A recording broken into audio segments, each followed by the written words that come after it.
I'm standing outside the Lasagne Plenary Hall, which is basically the venue where Laurent Fabius will present the final draft of the UN climate agreement.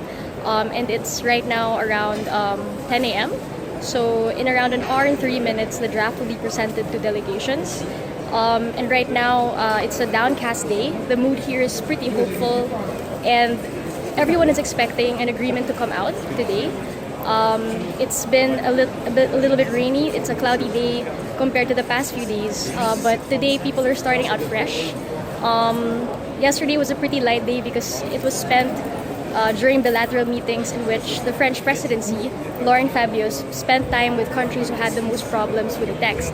So those countries who weren't consulted, a lot of the delegations were relaxed. They were able to sleep.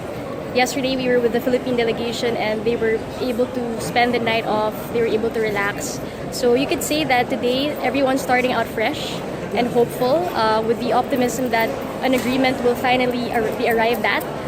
So what we're going to see is basically a release at 11:30 a.m. here at the Lasagne, and then the delegates will be given time to analyze the latest version of the agreement.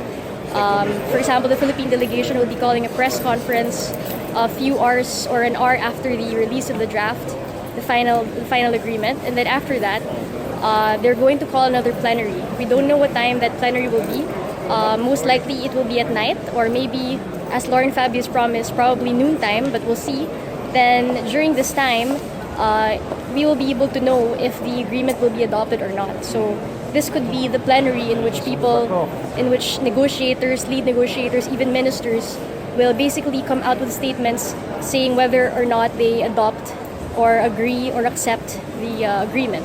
So that's going to be very exciting. We're going to keep you updated on that. But there could still be a lot of changes. It's not as if the agreement will be signed just like that. People expect last-minute objections. People expect some countries to say they have reservations about the agreement.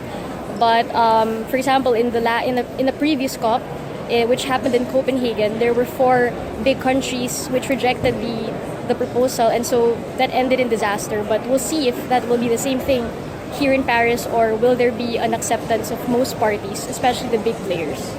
Other aspects of today are the civil society events, which are here to either celebrate or condemn the agreement. There are some CSOs who think the agreement is pretty strong and progressive, but there are also some CSOs who believe that the agreement is still weak, especially with regards to the ambition, the warming cap, which is either 1.5 to go for either below 1.5 degrees Celsius or to go for below 2 degrees Celsius, which is the more acceptable and easier goal to take.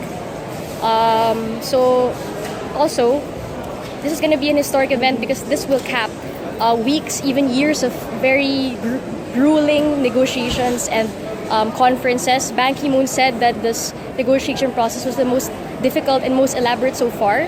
And this will also be the most impactful because whatever happens today, whatever agreement comes out of this hall behind me will define what the world will do about climate change within the next 50 years or even more. So we'll keep you updated. Please stay tuned to Rappler.